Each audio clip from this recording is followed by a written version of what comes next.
किए सर ना? ओके। अभी तो 4-5 ही बच्चा जुड़ा हुआ है सर।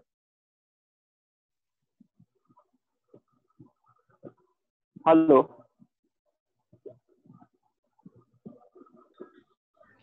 Yes sir. आवाज पहुंच रही है ना बेटा?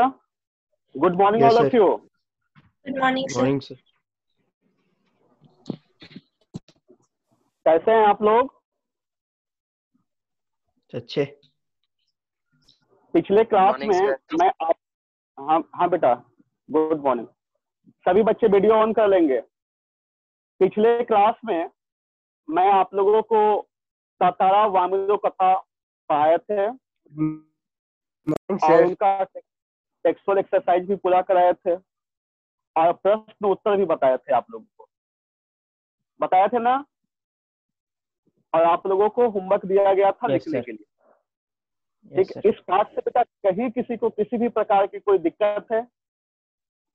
कहीं से भी good morning sir. Good morning बेटा। ठीक है, कहीं किसी को कोई दिक्कत है बताइए। किन्हीं भी बच्चे को तातारा वामिलो कथा में कोई भी दिक्कत हो तो बताइए। और अगर दिक्कत नहीं है तो हम लोग नेक्स्ट चैप्टर में चलेंगे। ठीक है, स्टार्ट करते हैं। आज हम लोग आसपास भाग 2 का ही पाठ्य पुस्तक आसपास भाग 2 का ही गद्य खंड में चलेंगे। पाठ संख्या 4। पाठ संख्या 4, तीसरी कसम के शिल्पकार शैलेंद्र ना। कौन सी चैप्टर पढ़ेंगे? तीसरी कसम के शिल्पकार शैलेंद्र। ठीक है,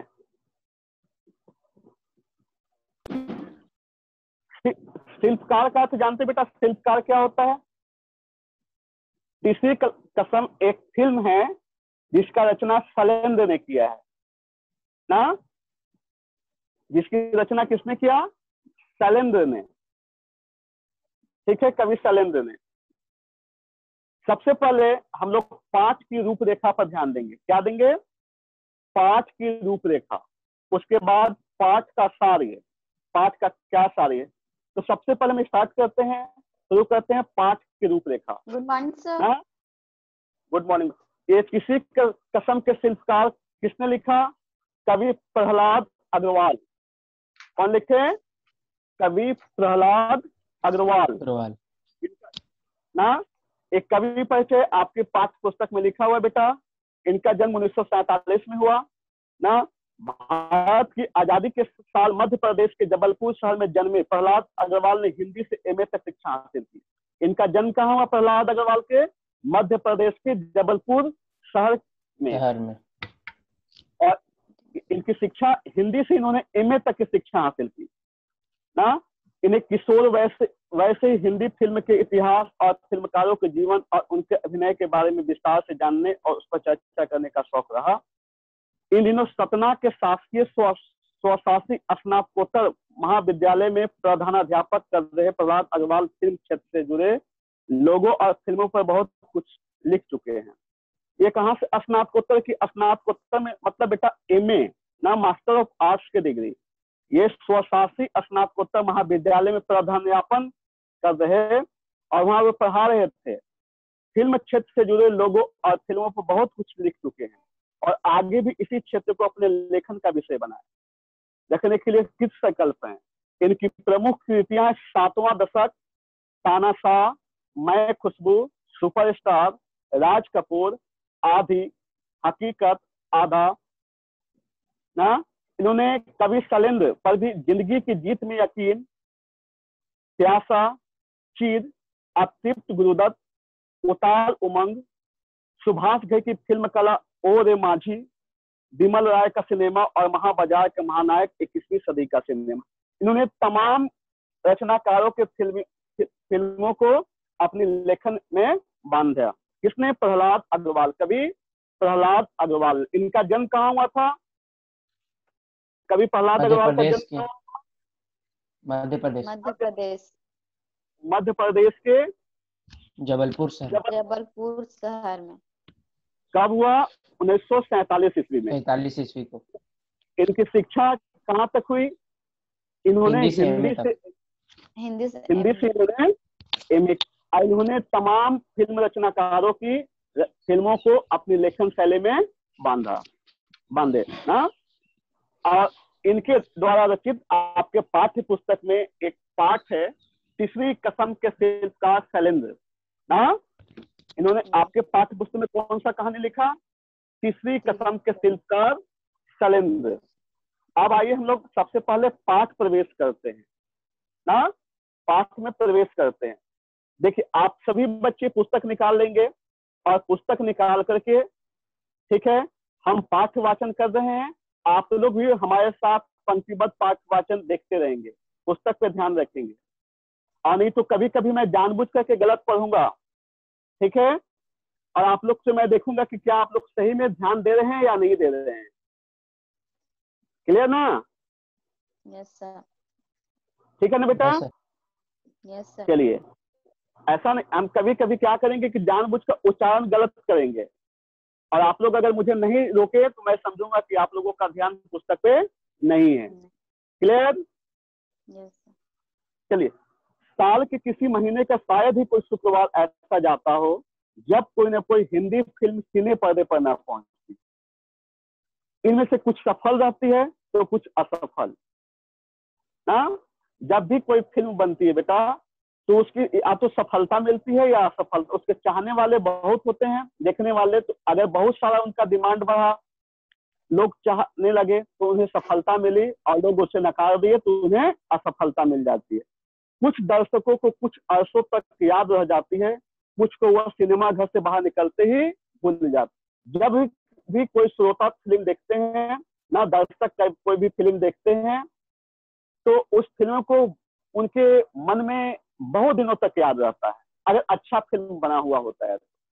और अगर अच्छा फिल्म नहीं है तो वो सिनेमा घर से जैसे निकलते हैं, उनके दिमाग से वो चीज निकल जाते हैं, यानी कि वो भूल जाते हैं। लेकिन जब कोई फिल्मकार किसी साहित्यिक कृति को पूरी लगन और ईमानदारी से पर्दे पर उतारता है, तो उसकी फिल्म न केवल यादगार बन जाती है, बल्कि लोगों का मनोरंजन करने के साथ ही उन्हें कोई बेहतर संदेश देने में भी कामयाब रहती है। अब कोई फिल्म का साहित्यिक कृति को, पूरे उसके साहित्य की विधा को पूरी लगन और ईमानदारी से पर्दे पर उतारता है, तो उसकी फिल्म न केवल यादगार बन जाती है, तो उसकी फिल्म कैसी बन जाती है? यादगार बन जाती है, बल्कि लोगों का मनोरंजन करने के साथ ही उन्हें कोई बेहतर संदेश देने में भी कामयाब रहती है ना। एक गीतकार के रूप में कई दशकों तक फिल्म क्षेत्र से जुड़े कवि शैलेंद्र और गीतकार ने जब फणीश्वर नाथ रेणु कौन थे? ये हिंदी के एक कवि हैं ना, जिन्होंने बहुत सारी कृतियां लिखी हैं। फणीश्वर नाथ रेणु की अमर कृति किसी कसम उप मारे गए गुल्फनाम को सीने पर्दे पर उतारा तो मील का पत्थर सिद्ध हुई। क्या हो गई? वो मील का पत्थर सिद्ध। आज भी उसकी गणना हिंदी के कुछ अमर फिल्मों में की जाती है। किसी कसम जो शैलेंद्र के द्वारा जो फिल्म बनी, उसकी वो मील की पत्थर साबित हो गई, और आज भी हिंदी की कुछ अमर फिल्मों में उनकी याद की जाती है। इस फिल्म ने न केवल अपने गीत, संगीत, कहानी के बदौलत शोहरत पाई, बल्कि इसमें अपने जमाने के सबसे बड़े सुमेर राज कपूर ने अपनी फिल्म जीवन का सबसे बेहतरीन एक्टिंग करके सबको चमत्कृत किया। इस फिल्म में एक्टिंग कौन की है? राज कपूर। और फिल्म की हीरोइन वहीदा रहमान। फिल्म की हीरोइन कौन थी? वहीदा रहमान। और हीरो कौन थे इसमें? राज कपूर। ठीक है। इस मायने में यह यादगार फिल्म होने के बावजूद किसी कसम को आज इसलिए भी याद किया जाता है क्योंकि इस फिल्म के निर्माण ने यह भी उजागर कर दिया कि हिंदी फिल्म जगत में एक सार्थक और उद्देश्यपरक फिल्म बनाना कितना कठिन और जोखिम का काम है। ये फिल्म बहुत ही हिंदी फिल्म जगत में एक सार्थक और उद्देश्यपरक ना, बहुत ही सार्थक और उद्देश्यपरक फिल्म है, और इस फिल्म को बनाना कितना कठिन और जोखिम काम है। आइए, संगम की अद्भुत सफलता ने राज कपूर में गहन आत्मविश्वास भर दिया। राज कपूर के द्वारा एक संगम फिल्म था जिसकी सफलता ने राज कपूर के अंदर आत्मविश्वास भर दिया था और उसने एक साथ 4 फिल्मों के निर्माण की घोषणा की। राज कपूर एक साथ कितने फिल्म के निर्माण घोषणा किए? 4 फिल्मों के निर्माण, 4 फिल्मों के निर्माण की घोषणा की है ना। उसमें मेरा नाम, उनकी फिल्म कौन कौन? मेरा नाम जोकर, अजंता, मैं और मेरा दोस्त और सप्तम शिवम सुंदरम, ये 4 फिल्में थी। कौन कौन सी? मेरा नाम जोकर, अजंता, मैं और मेरा दोस्त और सप्तम शिवम सुंदरम। इस पे अंडरलाइन कर लीजिएगा।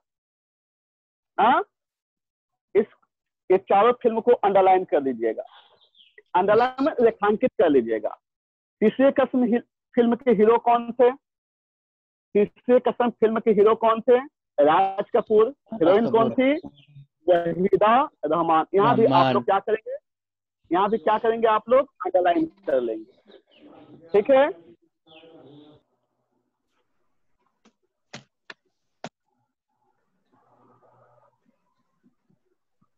अब इन 6 वर्षों के अंतराल में राज कपूर द्वारा अभिनीत कई फिल्में प्रदर्शित हुई। इन 6 वर्षों में राज कपूर के द्वारा अभिनीत कई फिल्में प्रदर्शित, जिनमें सन 1966 में एक कब फिल्म बनी थी जिनमें सन 1966 में प्रदर्शित कवि शैलेंद्र की तीसरी कसम भी शामिल है।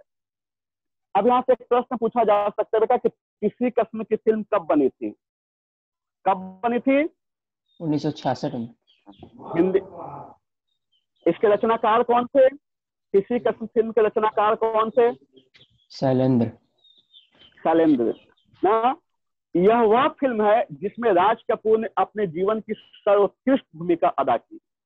हाँ, ये तीसरी कसम में राज कपूर ने अपने जीवन की सर्वोत्कृष्ट भूमिका अदा की। यही नहीं, तीसरी कसम वह फिल्म है जिसने हिंदी की साहित्य की एक अत्यंत मार्मिक कृति को सेल्यूलाइड पर पूरी सार्थकता से उतारा। सेल्यूलाइड एक शब्द बेटा, अंडरलाइन कर लीजिए। सेल्यूलाइड, सेल्यूलाइड का अर्थ होता है क्या? सेल्यूलाइड का अर्थ कैमरे की रील में उतार चित्र प्रस्तुत करना। पाठ्य पुस्तक में लिखा हुआ है सेल्यूलाइड का। पीछे आप लोग जाएंगे पृष्ठ संख्या 97 में, तो वहां पे सेल्यूलाइड का कैमरे की रील में उतारा चित्र प्रस्तुत करना। ठीक है ना। सेल्यूलाइड पर पूरी सार्थकता से उतारा। तीसरी कसम फिल्म ही नहीं, सेल्यूलाइड पर लिखी कविता थी। इसमें तीसरी कसम क्या थी? सेल्यूलाइड पर लिखी कविता थी। तीसरी कसम शैलेंद्र के जीवन की पहली और अंतिम फिल्म है। एक कवि शैलेंद्र ने अपने जीवन में केवल एक ही फिल्म की रचना की है। वह फिल्म का क्या नाम था? तीसरी कसम। ये उनकी पहली और अंतिम फिल्म थी। ये फिल्म कब बनी थी? सन 1966 ईस्वी में बनी थी। और इस फिल्म में हीरो की भूमिका किसने निभाया? राज कपूर ने। और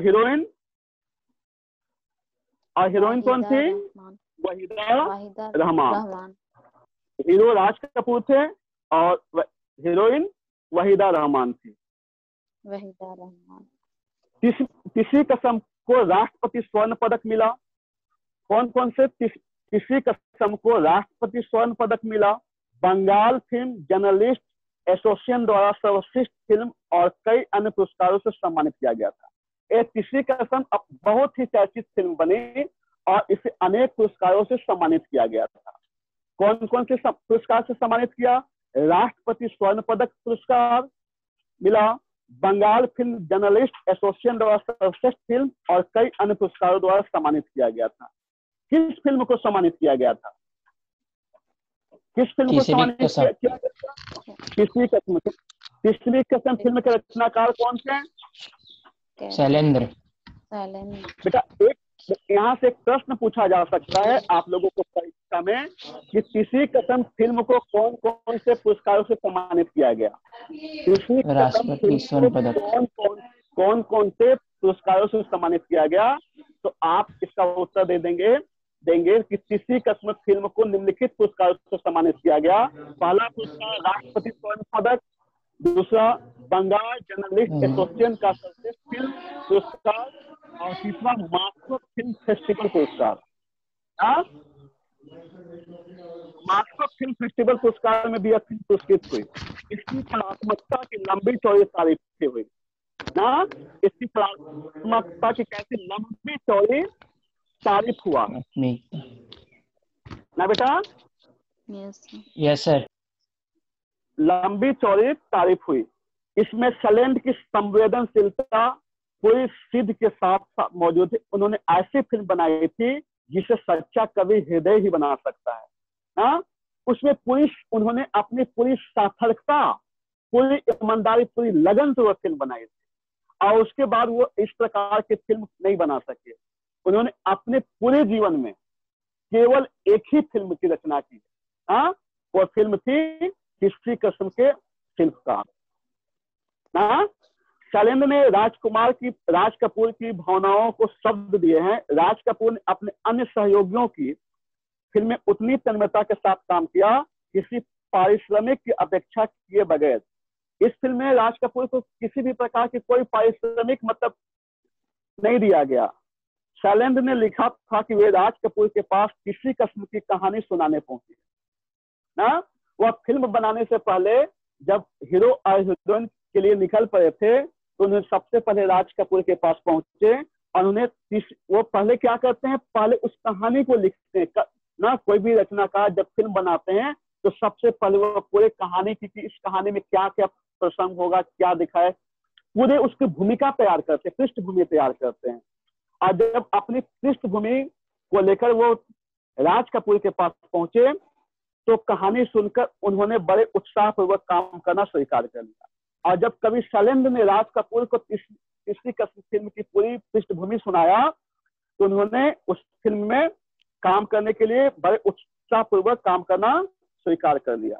पर तुरंत गंभीरता पूर्वक बोले, मेरा पारिश्रमिक एडवांस देना होगा। पारिश्रमिक का क्या अर्थ होता है बेटा, मालूम है किन्हीं को? पारिश्रमिक का अर्थ सरकारी करना। क्या?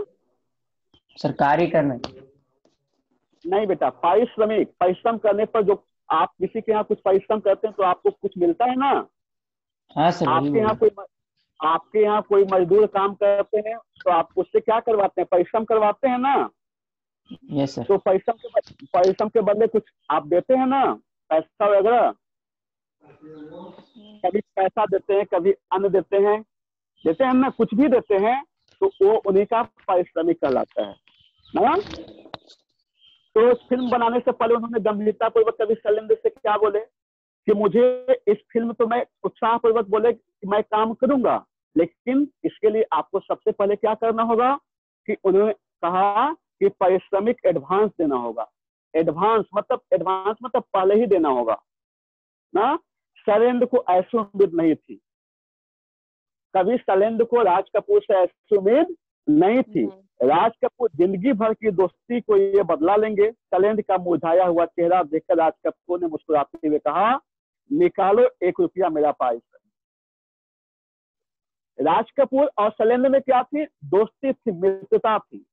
और जब राज कपूर ने इस फिल्म की पूरी पृष्ठभूमि को, जब कवि शैलेंद्र ने राज कपूर के पास जाकर इस पूरी फिल्म को पृष्ठभूमि को सुनाया तो उन्होंने काम करने के लिए तैयार हो गए, लेकिन उन्होंने कहा कि इसके लिए सबसे पहले आपको एडवांस पारिश्रमिक देना होगा। स्पष्ट हो रहा है बेटा? स्पष्ट हो रहा है नहीं? Yes sir. और अपने मित्र से ऐसे कवि शैलेंद्र को उम्मीद नहीं थी ना। कवि शैलेंद्र का ये बात को सुनते ही कवि शैलेंद्र का चेहरा मुरझा गया। चेहरा देखकर राज कपूर ने मुस्कुराते हुए कहा, निकालो 1 रुपया मेरा पारिश्रमिक। उन्होंने कवि शैलेंद्र से उस फिल्म में काम करने के लिए कितने रुपये मांगे? कितने रुपये मांगे बेटा? 1 रुपया। 1 रुपया क्या मांगे? वो अपना पारिश्रमिक मांगे ना, कि मैं परिश्रम करने को तैयार हूं, मैं आपकी फिल्म में परिश्रम करूंगा, लेकिन आपको इसके बदले 1 रुपया देना होगा। शैलेंद्र राज कपूर की याराना मस्ती से परिचित तो थे, लेकिन एक निर्माता के रूप में व्यवसायिक सूझबूझ वाले भी चक्कर खा जाते हैं। फिर शैलेंद्र तो फिल्म निर्माता बनने के लिए सर्वथा अयोग्य थे। वे फिल्म निर्माता बनने के लिए सर्वथा कैसे थे? सर्वथा अयोग्य थे। वो सोचते थे कि मैं ऐसा फिल्म नहीं बना सकता हूँ, मैं ऐसा कार्य नहीं कर सकता हूँ। इसके पहले, क्योंकि इसके पहले उन्होंने इस प्रकार की कोई फिल्म का निर्माण नहीं किया था, इसलिए वो अपने आप को क्या समझ रहे थे? अयोग्य समझ रहे थे। राज कपूर ने एक अच्छे और सच्चे मित्र की हैसियत से ना, राज कपूर और शैलेंद्र क्या थे? एक अच्छे मित्र थे और सच्चे मित्र की हैसियत से शैलेंद्र की फिल्म की असफलता के खतरों से आगाह भी किया। ना, उन्होंने कहा कि मैं काम करूंगा, लेकिन इस फिल्म की असफलता के खतरे नजर आ रहे हैं, उन बातों पर उन्होंने आगाह भी दिलाया। आगाह मतलब ध्यान। वह तो एक आदर्शवादी भाविक कवि था। वह कैसे कवि, शैलेंद्र कैसे कवि थे? आदर्श भाविक कवि था, जिसे अपार संपत्ति और यश तक की इतनी कामना नहीं थी। वे ये नहीं चाहते, वे ये नहीं सोच रहे थे कि फिल्म का निर्माण होगा, वो उसका खूब प्रचार प्रसार होगा, खूब चलेगा फिल्म पर्दे पर, तो मुझे अपार संपत्ति मिलेगी और यश मिलेगी। जितनी आत्म संतुष्टि की सुख की अभिलाषा थी, तीसरी कसम कितनी ही महान फिल्म क्यों न रही हो, क्या तीसरी कसम कितनी ही महान फिल्म क्यों न रही हो, लेकिन यह एक दुखद सत्य है कि इसे प्रदर्शित करने के लिए एक बमुश्किल वितरक मिले। बावजूद इसके कि तीसरी कसम में राज कपूर और वहीदा रहमान जैसे नामजद सितारे थे।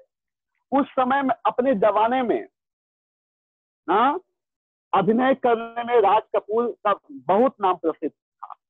जिस फिल्म में राज कपूर काम करते थे उसको लोग बहुत पसंद करते थे, देखते थे। अपने जमाने के प्रसिद्ध कलाकार थे, वो प्रसिद्ध हीरो थे राज कपूर ना।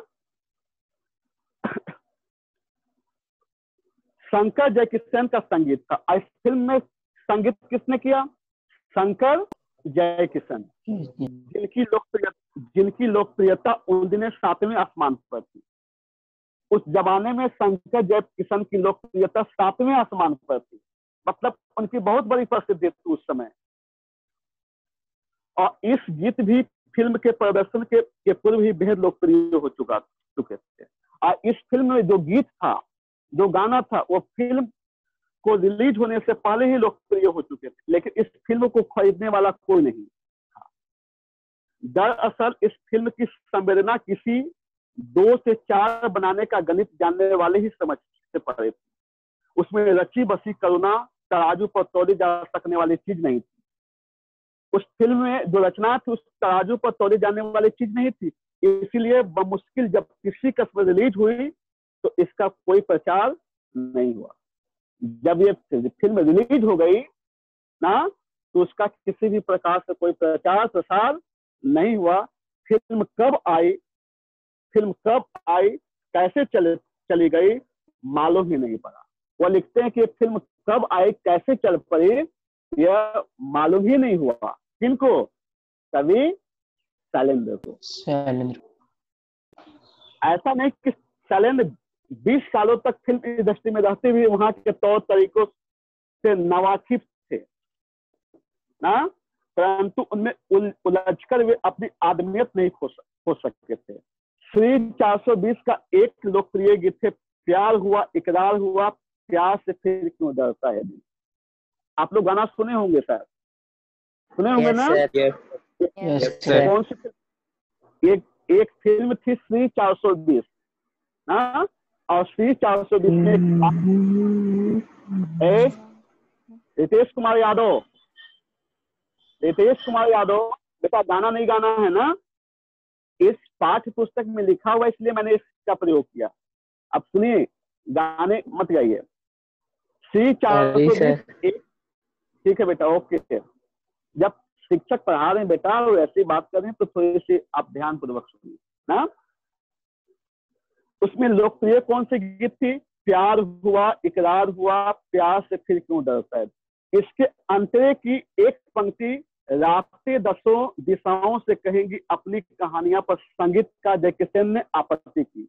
इसी फिल्म की में एक पंक्ति थी, रातें दसों दिशाओं से कहेंगी अपनी कहानियां, पर संगीतकार जयकिशन ने अब आपत्ति की। उनका ख्याल था कि दर्शक 4 दिशाएं तो समझ सकते हैं। उनका ख्याल था कि दर्शक 4 दिशाएं तो समझ, आप लोग दिशाएं जानते हैं बेटा, दिशाएं कौन कौन से दिशा होता है? 4 रितेश बताएंगे कौन कौन से 4 दिशा होता है बेटा? Ritesh Kumar Yadav, yes sir. कौन कौन से 4 दिशा होता है बेटा, मालूम है? Yes sir. सर कौन कौन उत्तर, से? वेरी गुड, उत्तर दक्षिण पूरब पश्चिम। ये 4 दिशाएं होती है। वेरी गुड, 4 दिशाएं तो समझ सकते। अब आगे देखिए, 4 दिशाएं तो समझ सकते हैं, 10 दिशाएं नहीं, क्योंकि इस फिल्म क्या रातें दसों दिशाओं से कहेंगी। इसी और दिशाएं कितनी हैं वो स्पष्ट कर रहे थे कि दिशाएं 4 होती हैं, लेकिन इस फिल्म की पंक्ति गाने थी कि रातें दसों दिशाओं से कहेंगी, जिस पर संगीतकार जयकिशन ने आपत्ति की थी। लेकिन शैलेंद्र परिवर्तन के लिए तैयार नहीं, लेकिन इस गाने की पंक्ति पर कभी शैलेंद्र परिवर्तन के लिए तैयार नहीं हुए। उनका दीर्घ मंतव्य था कि दर्शकों की रुचि की आड़ में हमें उथलेपन को उन पर नहीं थोपना चाहिए ना। जब दर्शकों की रुचि होगी तो उस उथलेपन की आड़ में हमें दर्शकों पर ऐसी चीज को नहीं थोपना चाहिए। कलाकार का यह कर्तव्य भी है कि वो उपभोक्ता की रुचियों का परिष्कार करने का प्रयत्न करे। हाँ, कलाकार का क्या है? उन्होंने कहा, इसका तर्क देते हुए उन्होंने कहा कि कलाकार का यह कर्तव्य भी है कि उपभोक्ता, उपभोक्ता मतलब उपभोग करने वाला ना। फिल्म बना तो उसको उपभोग कौन करेंगे? दर्शक, जो उस फिल्म को देखेंगे उसी ना उस फिल्म के बारे में जानेंगे, समझेंगे। उसका उपभोग करने वाले रुचियों पर परिष्कार करने का प्रयत्न करे, और उनका यकीन गलत नहीं था। यही नहीं, वे बहुत अच्छे गीत भी जो उन्होंने लिखे बेहद लोकप्रिय हुए, और उन्होंने जो गीत लिखे वो बहुत ही लोकप्रिय हुए। कैसे हुए? लोकप्रिय। शैलेंद्र ने झूठे अभिजात्य को कभी नहीं अपनाया। उनके गीत भाव प्रवण थे। दुरू नहीं, मेरा जूता है जापानी, ये पतलून इंग्लिस्तानी, सर पे लाल टोपी, फिर भी दिल है हिंदुस्तानी, यह गीत शैलेंद्र भी लिख सकते थे ना। ये गीत कौन लिख सकते थे? शैलेंद्र ही लिख सकते थे। शांत नदी का प्रवाह और समुद्र की गहराई लिए हुए यह विशेषता उनकी जिंदगी की थी, और यही उन्होंने अपनी फिल्म के द्वारा भी साबित किया था। ठीक है, अब मैं आप लोगों से कुछ प्रश्न करूंगा बेटा। ठीक है, यहाँ तक समझे ना? Yes sir. अब प्रश्न, यस सर। प्रश्न करेंगे। अभी तुरंत बताए थे प्रश्न ना, अभी तुरंत बताए थे कि तीसरी कसम फिल्म के किसने बनाए? रचनाकार शैलेंद्र। इस फिल्म में हीरो की भूमिका किसने निभाई? राज कपूर। हीरोइन कौन थी? वहीदा रहमान। वहीदा रहमान। ये फिल्म पर्दे पर कब आई? 1966 ये फिल्म 1966 में बनी थी। इसमें इस फिल्म में संगीत का भूमिका किसने अदा किया? जय किशन शंकर जय किशन ने। अब इस फिल्म को कौन कौन से पुरस्कार से नवाजा गया? कौन कौन से पुरस्कार से नवाजा गया? राष्ट्रीय स्वर्ण पुरस्कार, वेरी गुड, बंगाल एसोसिएशन के द्वारा पदक मिला, वेरी गुड, और Moscow film industry. Very good बेटा, वेरी गुड ना। Yes sir. अब एक प्रश्न है जिसका उत्तर बताएंगे तनुजा कुमारी। शैलेंद्र ने कितनी फिल्में बनाई? कवि शैलेंद्र ने कितनी फिल्में बनाई? सर अभी बताया था। कितने फिल्में बनाई? केवल एक। उस फिल्म का क्या नाम था? उस फिल्म का क्या नाम था? कवि शैलेंद्र द्वारा रचित कौन सी फिल्म थी, उस फिल्म का क्या नाम था? तीसरी कसम। वेरी गुड, तीसरी कसम। अब बताइए अफरीना नूरी, राज कपूर द्वारा निर्देशित कुछ फिल्मों के नाम बताइए। राज कपूर द्वारा निर्देशित कुछ फिल्मों का नाम बताइए। राज कपूर के निर्देशन में कौन कौन सी फिल्म बनी? वेरी गुड बेटा, आवाज कौन सी बोलिए। वेरी गुड, मेरा दोस्त। वेरी गुड,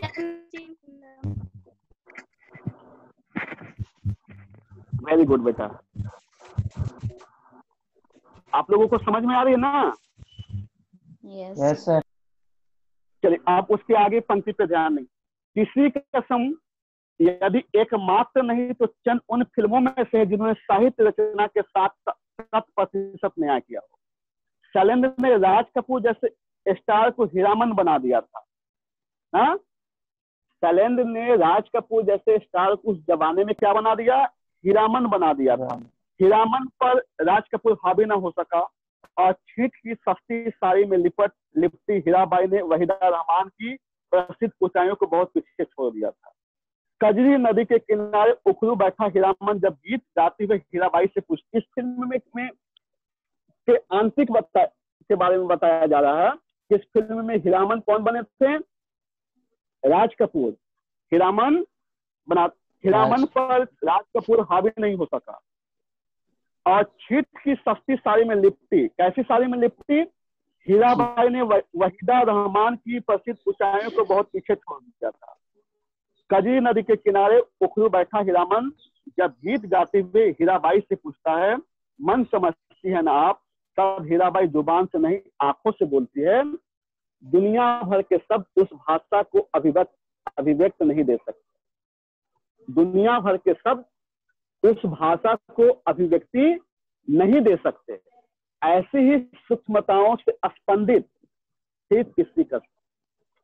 अपनी मस्ती में डुबोकर झूमते गाते गालिवान, चलत मुसाफिर मोह लियो दे पिंजरे वाली मुनिया, टप्पर गाड़ी में हीराबाई को जाते हुए देखकर उनके पीछे दौड़ते गाते बच्चों का हुज्म, लाली लाली डोलिया में लाली रे दुल्हनिया, एक नौटंकी की बाई में अपनापन खोज लेने वाला सरल हृदय, गालिवान अभावकों की जिंदगी जीते लोगों को सपनीले कह कहे। हमारी फिल्म की सबसे बड़ी कमजोरी होती है, कवि कहते हैं कि हमारी फिल्म की सबसे बड़ी कमजोरी होती है कि लोक तत्व का अभाव। क्या होता है? इसमें लोक तत्वों का अभाव होता है।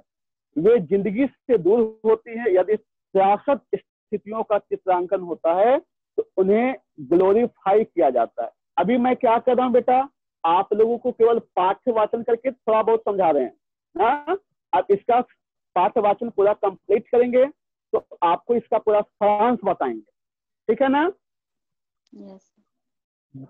पूरा सारांश अभी केवल इसलिए पाठ्य वाचन में कर रहा हूँ कि आप लोग घर में तो खुद से पढ़ेंगे नहीं, इसलिए अभी मेरे साथ आप लोग ध्यान देते चलिए ना।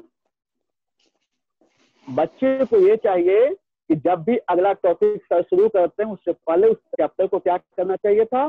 पढ़ लेना चाहिए। पढ़ने के बाद मुख्य चीजों पे अंडरलाइन कर लेना चाहिए, रेखांकित कर लेना कि जब भी सर पढ़ाएंगे तो हम उन चीजों को पूछेंगे। लेकिन आप लोग पहले से तो करते नहीं हैं, चाहे वो सर बोलते बोलते क्यों ना थक जाए, सर थक जाए, लेकिन आप लोग करेंगे नहीं, ठीक है ना?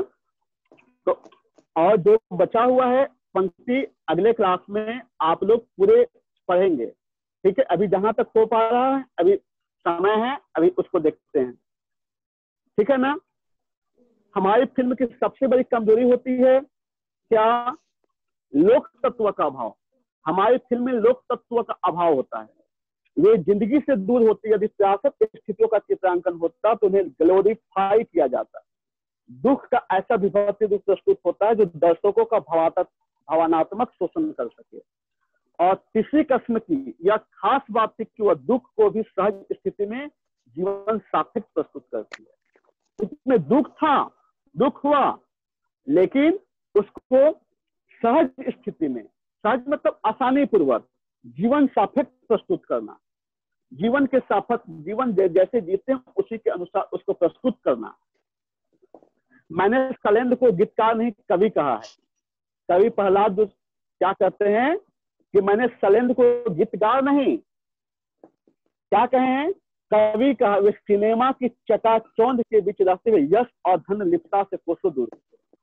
वे फिल्मी दुनिया में काम कर रहे थे, अपने जीवन में एक ही फिल्म बनाई ना, लेकिन उसके बाद भी वो यश और धन लिप्सा से कोसों दूर रहे। वो यश कमाना, मान सम्मान कमाना नहीं चाहते थे, धन अर्जित करना नहीं चाहते थे। जो बात उनकी जिंदगी में थी वही उनके गीतों में भी। उनके गीतों में सिर्फ करुणा नहीं, जूझने का संकेत भी था। उनके फिल्म में क्या सिर्फ करुणा नहीं था, क्या था, जीवन से जूझने का संकेत भी था, और वह प्रक्रिया भी मौजूद थी जिसके तहत अपनी मंजिल तक पहुंचाया जाता है। व्यथा आदमी को पराजित नहीं करती। व्यथा मतलब क्या, व्यथा मतलब क्या होता है, दुख, पीड़ा, दर्द। तो व्यथा आदमी को पराजित नहीं करती, उसे आगे बढ़ने का संदेश देती। क्या करती है, व्यथा आदमी को आगे बढ़ने का संदेश देती है। एक प्रश्न करना चाहेंगे, अमन कुमार अब जुड़ते हैं। अमन कुमार, एक प्रश्न बेटा है आपसे कि तीसरी कस्म फिल्म के नायक और नायिकाओं के नाम बताइए। तीसरी कस्म फिल्म में नायक और नायिका कौन है? राज कपूर और वहीदा रहमान। और बताएंगे, और इस फिल्म में इन्होंने किस पात्रों का अभिनय किया?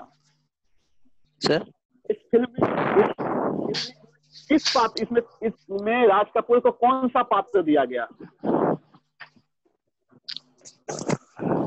सर, इस फिल्म में राज कपूर ने हीरामन नामक गारीवान का अभिनय किया। इस फिल्म में हीरामन नामक गारीवान का अभिनय किया, और वहीदा रहमान ने हीरामन नामक नौटंकी कलाकार का अभिनय किया ना, हीराबाई नामक नौटंकी कलाकार का अभिनय किया ना। अब बताएंगे, रितेश यादव, फिल्म तीसरी कसम का निर्माण किसने किया था? फिल्म तीसरी कसम का निर्माण किसने किया था? रितेश यादव, फिल्म तीसरी कसम का निर्माण किसने किया था? बताइए बेटा, आवाज पहुंच रही? अंकुर कुमार, आप बताएंगे बेटा, तीसरी कसम फिल्म का निर्माण किसने किया था? अंकुर,